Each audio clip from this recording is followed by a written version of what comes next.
Olivia Wood was 72 years old, but she looked much younger. She had a lovely face. Only her big gray eyes made her look older. Olivia had left her husband, Ronald, many years ago.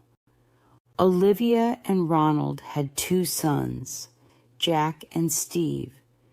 Jack, the older son, had died when Steve was only 10.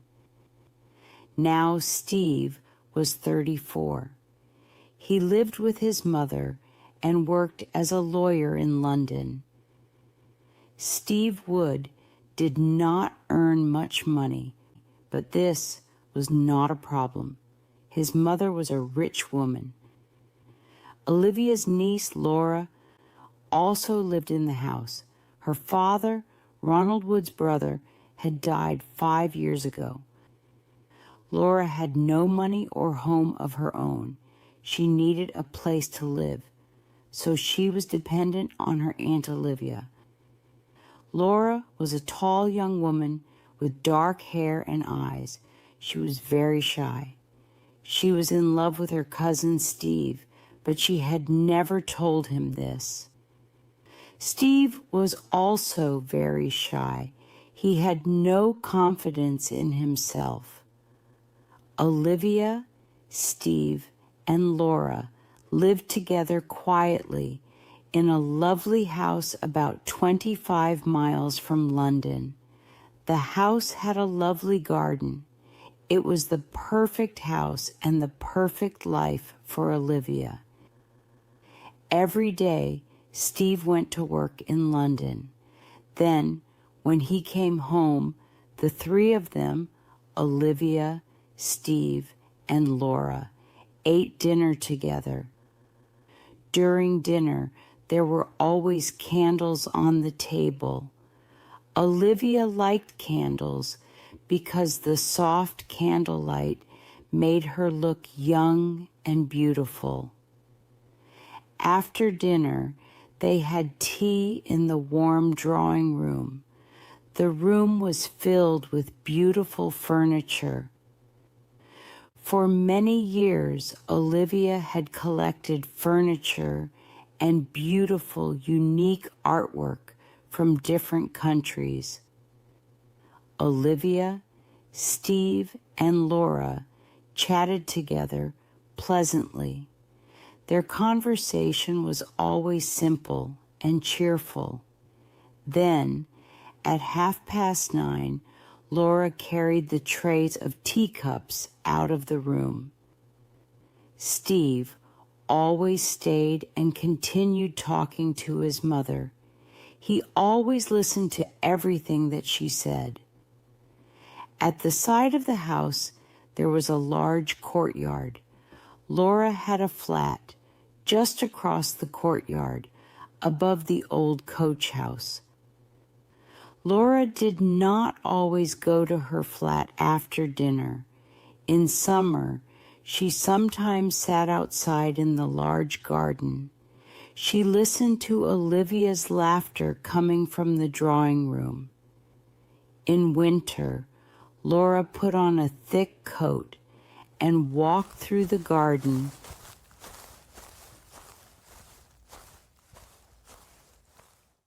and down to the little bridge over the lake. She liked to hear the water running under the bridge.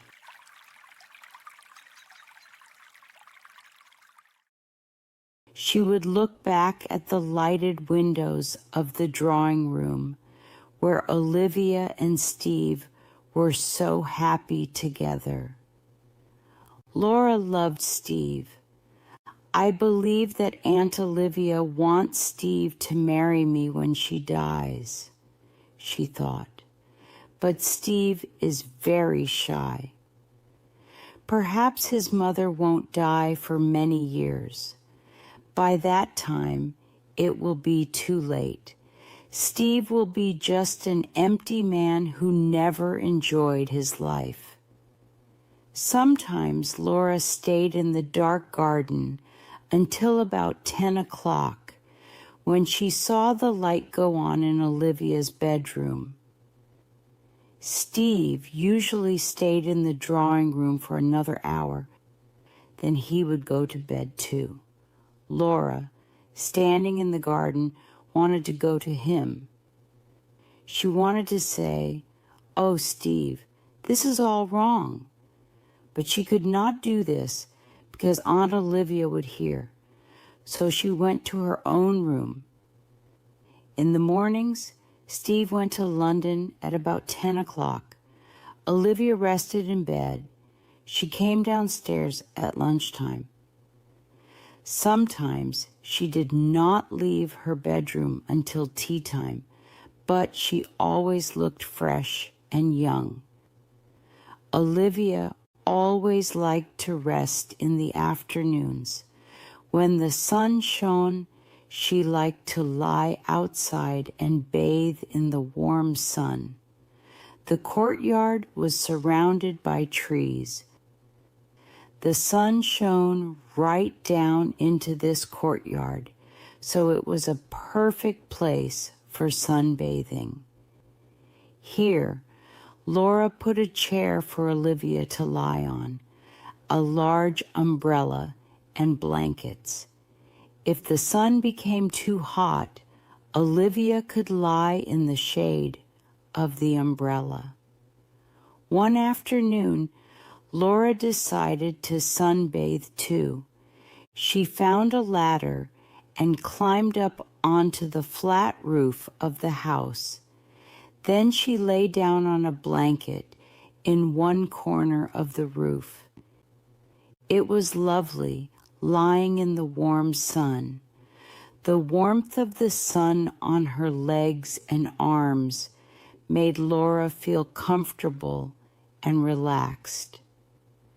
Suddenly she heard a voice speaking softly, and her heart jumped with fear and shock. "No, Jack dear, it was not my fault that you died instead of marrying Scarlett," said the voice. The voice did not sound human. Where was it coming from? There must be someone on the roof. Laura lifted her head and looked around, but there was nobody on the roof with her. Suddenly, she heard the soft voice again. "No, darling, I said that you would be tired of her in 6 months. I warned you, and it was true. I couldn't do anything more, and you died without ever knowing me again." The voice was silent. Laura lay on her blanket. It was a beautiful summer afternoon. Did the voice belong to a ghost? Laura hated the idea of ghosts, spirits, and magic. Then she heard a deep sigh, and the strange voice spoke again. "Ah, well, a heart must feel pain, but it wasn't my fault, dear. It is better for a heart to feel pain rather than break from sorrow. And Steve could marry poor, boring Laura tomorrow if he wanted to, but he doesn't care about her." Laura sat up quickly. She was very surprised. It was Aunt Olivia talking. It must be Olivia. Where was she? And how was Laura hearing her strange whispers? Olivia must be lying right below her, and she must be using a trick to make her voice sound strange. Olivia was trying to frighten her. Laura was still afraid, but she was now thinking more clearly. Laura lay down again. She knew the story of Jack, Steve's older brother. Jack had been in love with Scarlett, a beautiful young actress, but his mother had been against Scarlett and had laughed at Jack. Jack had become ill with a brain disease and died at the age of 23. "I think that I should get up now," the voice was saying. "I've had enough, son. A woman might live forever if she has enough sun, love, and good food. I truly believe a good life will make me live forever." "That is certainly Aunt Olivia's voice," Laura said to herself. "How horrible! I'm hearing Aunt Olivia's thoughts." Laura turned and looked down in front of her. She was looking at a hole in the corner of the roof. The pipe for taking away the rainwater went down into this hole. The water then came out of the rain pipe near the ground. Suddenly, a whisper came out of the hole. "Well, Olivia, get up. You've had enough sun today." Now Laura understood. Aunt Olivia was lying below her, and the rain pipe was carrying her voice up to the roof. Aunt Olivia was speaking her thoughts aloud. She did not know that the sound of her voice was going up to the roof. So Aunt Olivia was feeling guilty about Jack's death. He had died, and she thought that it was her fault. Laura believed that Olivia had loved her big, handsome son, Jack, more than she loved Steve. Jack's death had been a terrible shock for Olivia. She only loved Steve because Jack was dead. Laura put on her clothes, picked up her blanket, and carefully climbed down the ladder. As she went down, she heard her aunt calling, "All right, Laura." The lovely lady had finished sunbathing. She was returning to the house.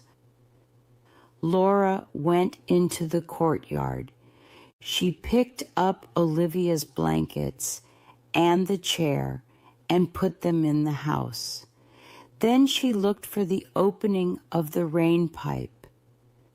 She found it in the corner of two walls outside the house. The mouth of the rain pipe was almost hidden by the leaves of a plant on the wall.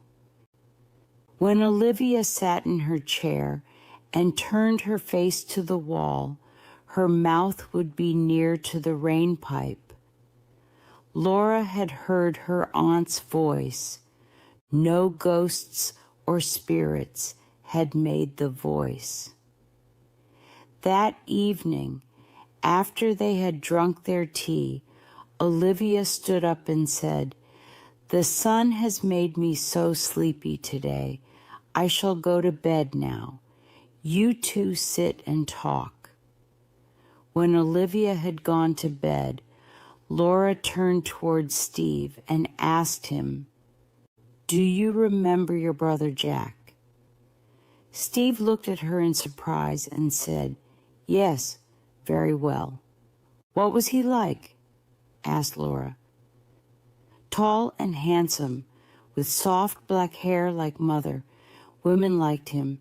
Jack was very happy and clever," Steve said. "Did he love your mother?" asked Laura.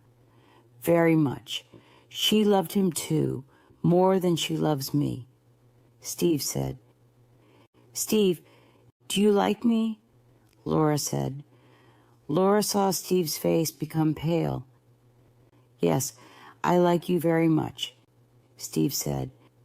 "Come and sit with me in the garden." "But what about Mother?" he said. He was nervous and shy. Laura smiled a little and looked into his eyes. Suddenly Steve's face became red. A few minutes later, she left him and went to her flat. The sunny weather continued. It was now June. Every afternoon, Olivia sunbathed in the courtyard, and Laura lay on the roof of the house listening. But the sound of Olivia's voice did not come up the pipe again. After dinner in the evenings, Laura waited in the garden. She saw the light go on in her aunt's bedroom. She saw the lights go out in the drawing room. She waited, but Steve did not come into the garden. Then one night, he came out and walked towards Laura. "Don't speak," Steve whispered. They stood together, looking up at the stars in the dark sky. "How can I ask you to love me? And how can I marry?" he said. "I haven't made much money, and I can't ask my mother for money." "Then don't worry about marriage yet, but do love me a little," Laura said. They sat down in silence, and he held her hand. At last, she said good night, stood up, and went to her room. The next day, Laura lay on the roof, sunbathing. Suddenly she heard her aunt's voice from the rain hole.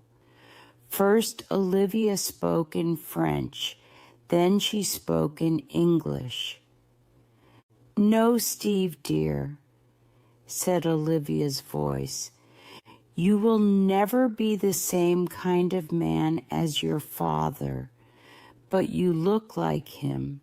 Louis was a wonderful lover. Louis, Louis, how you loved me." The voice stopped speaking. Laura realized that her aunt had a secret. Olivia's husband, Ronald, had not been Steve's father. Steve's father had been a Frenchman called Louis. "I'm disappointed with you, Steve," continued Olivia's voice. "Your father was a priest, but he was the best lover in the world. You are like a cold fish, and Laura is like a cat who is trying to catch you." Laura suddenly put her mouth near the hole in the rain pipe and spoke. "Leave Steve alone. Don't kill him too." There was a silence. Laura listened, with her heart beating quickly. At last, she heard her Aunt Olivia whisper the words, "Did someone speak?" Laura spoke again into the rain hole in a deep, terrible voice.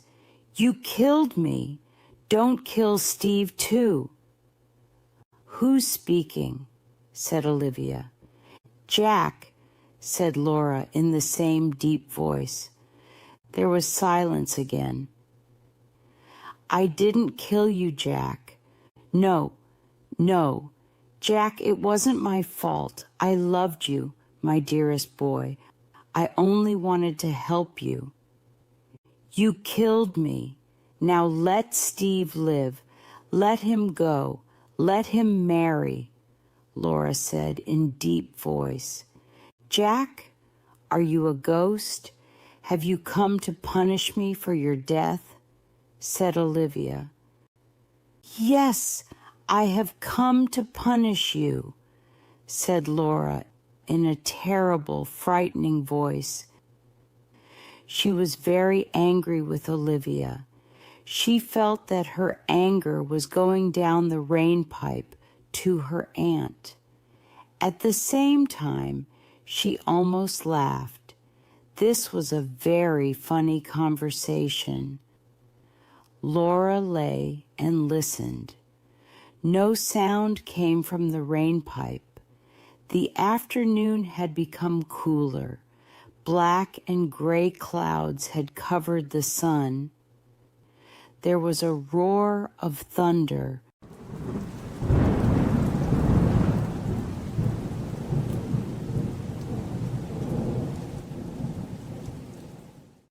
A storm was coming. Laura dressed quickly, went down the ladder, and ran to the courtyard. "Aunt Olivia, did you hear thunder?" Laura asked. Yes, I am going inside the house. Don't wait for me." Laura watched her aunt go inside the house. The sky was getting darker. Laura took the blankets and the chair and hurried inside. Then the storm began. Olivia did not come downstairs to tea because she did not like thunder. Steve did not arrive home until after tea. By this time, it was raining.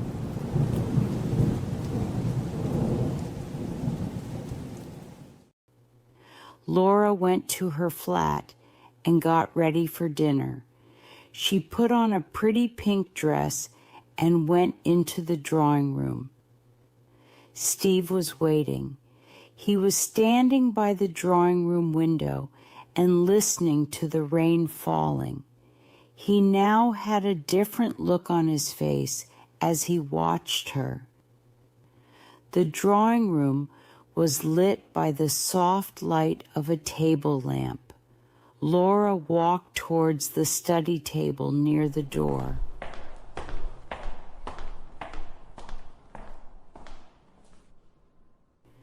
When she heard the door opening, Laura suddenly turned on the switch of the ceiling light. Her aunt, wearing a black dress, stood in the doorway. The strong light showed her face clearly.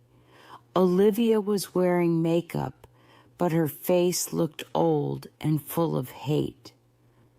"Mother, you look like a little old lady," said Steve in a shocked voice. "Aren't we going to eat dinner?" asked Olivia angrily. Olivia sat at the table, getting angrier and angrier. She looked very, very old and very ugly. Laura and Steve watched each other. He was very shocked by his mother's face. "You pour the tea. I hate it. I'm going to bed. Good night," said the old woman quickly. There was silence. At last Steve said, "I'm afraid that mother isn't well. She must see a doctor." The rest of the evening passed in silence. Steve and Laura stayed in the drawing room. A fire was lit. Outside, cold rain was falling. At about 11 o'clock, the door opened and Olivia came into the room. She shut the door and came to the fire. Then she looked at Steve and Laura with hate in her eyes and said, "You two should get married quickly. You are so much in love." Steve looked up at his mother and said quietly, "You believe that cousins should not marry, Mother. You told me that often." "I do believe that cousins should not marry," replied Olivia. "But you're not cousins. Your father was a French priest, Steve. He was a great man, and he was too great to have a weak son like you." With a terrible look on her face, Olivia left the room. Olivia had gone mad. Her madness went on for a week. The doctor came and told her that she must sleep. He gave her drugs to help her, but she did not take the medicine. She walked in her room looking ugly and full of hate. She would not look at either Steve or Laura. At first, Laura was frightened by what she had done. She realized that her trick had made her aunt mad. Laura almost felt sorry for the terrible thing that she had done. Then she thought, this woman is the real Olivia. We never saw her true face before, but Olivia was not going to live long. She stayed in her room and did not see anyone. She had her mirrors taken away. She did not want to look at herself. Steve and Laura spent a lot of time together, but Laura could not tell Steve what she had done. She was afraid. Do you think that your mother ever loved anybody? Laura asked him one evening. Mother only loved herself, and she loved power, Steve said. She got her power by controlling other people's lives. She was beautiful, and she grew strong by controlling everyone and everything. She destroyed Jack, and now she was destroying me. Can't you forgive her? Asked Laura. No, I can't. She took other people's hopes and happiness and destroyed them. 2 days later, Olivia died. Laura found her dead in her bed. Olivia's heart had become weak, and the drugs that she took were too strong for her. But after her death, Olivia got her revenge on her son and her niece. Olivia Wood was a very rich woman, but she left Steve only 1,000 pounds, and she left Laura only 100 pounds. The rest of her money went to a museum. She had built a museum and given it her own name, the Olivia Wood Museum.